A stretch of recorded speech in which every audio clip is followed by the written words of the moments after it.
नमस्कार दोस्तों, JP stenography YouTube channel पर आपका स्वागत है।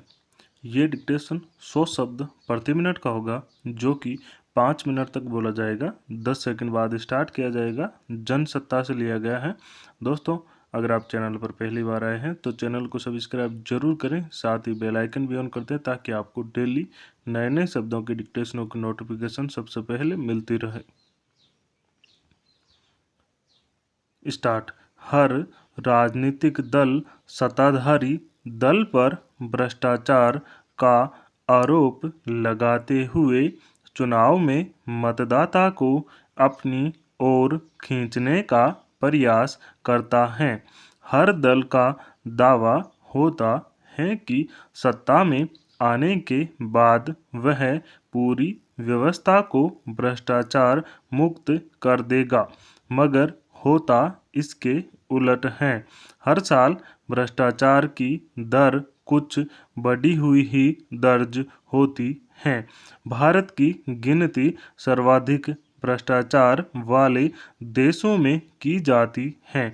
ऐसे में यह नई बात नहीं है कि सर्वोच्च न्यायालय ने छत्तीसगढ़ सरकार में मुख्य सचिव रहे एक प्रशासनिक अधिकारी के खिलाफ भ्रष्टाचार के मामले में सुनवाई करते हुए इस प्रवृत्ति को कैंसर बताया। अदालत ने कहा कि यह पूरे समुदाय के लिए शर्म की बात है कि हमारे संविधान निर्माताओं के मन में जो ऊंचे आदर्श थे उनका पालन करने में लगातार गिरावट आ रही है। यह बात हर कोई स्वीकार करता है कि भ्रष्टाचार के चलते धन के समान वितरण का संवैधानिक तकाजा कहीं हाशिए पर चला गया है, मगर इस पर अमल कम ही लोग करने को तैयार दिखते हैं।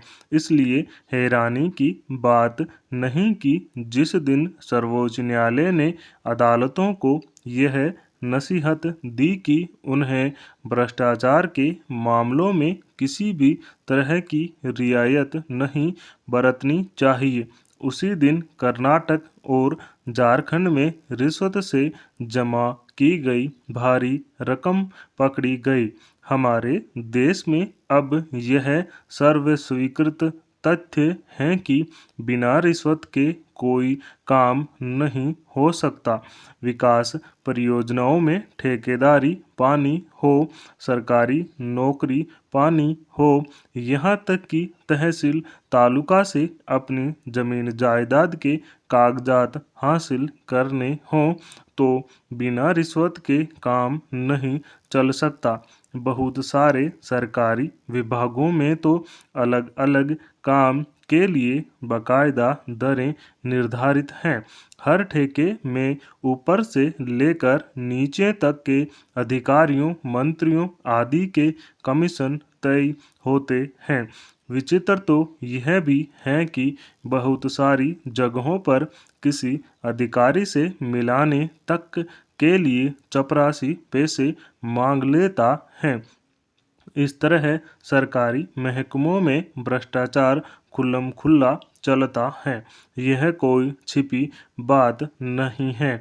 एक सामान्य आदमी भी किसी मामूली सरकारी कर्मचारी के ठाट बाट से अंदाजा लगा सकता है कि उसकी ऊपरी कमाई कितनी होती होगी।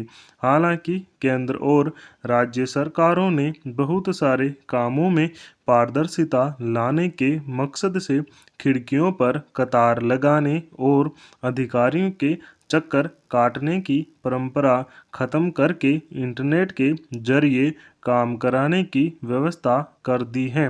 पर हकीकत यही है कि इसके बावजूद भ्रष्टाचार का आंकड़ा लगातार बढ़ रहा है। भ्रष्टाचार की जड़ें सबको पता हैं। हर मंत्री और अधिकारी उन्हें पहचानता है, मगर दिक्कत यह है कि भ्रष्टाचार मिटाने का संकल्प सिर्फ नारों तक सिमट कर रह गया है। उसके लिए कोई राजनीतिक इच्छा शक्ति नहीं दिखाई देती। जब खुद मंत्री और उनके सचिव इस खेल में शामिल पाए जाते हैं तो भ्रष्टाचार को मिटाने की उम्मीद भला किससे की जाए। एक बार चुनाव जीतने के बाद जनप्रतिनिधियों की संपत्ति में कई 100 गुना की वृद्धि देखी जाती है। पिछले कुछ सालों में बड़े आयकर और प्रवर्तन निदेशालय आदि के छापों में कितने ऐसे नाम उभर कर आए। स्टॉप। दोस्तों, इस डिक्टेशन का पीडीएफ लिंक डिस्क्रिप्शन में मौजूद है, आप वहां से जाके डाउनलोड कर सकते हैं। साथ ही ये डिक्टेशन और इसका पीडीएफ व्हाट्सएप ग्रुप पर भी शेयर किया जाता है, जिसका लिंक डिस्क्रिप्शन में मौजूद है, आप ज्वाइन कर सकते हैं। दोस्तों, अगर डिक्टेशन अच्छा लगे, पसंद आए तो लाइक शेयर जरूर करें। Thank you.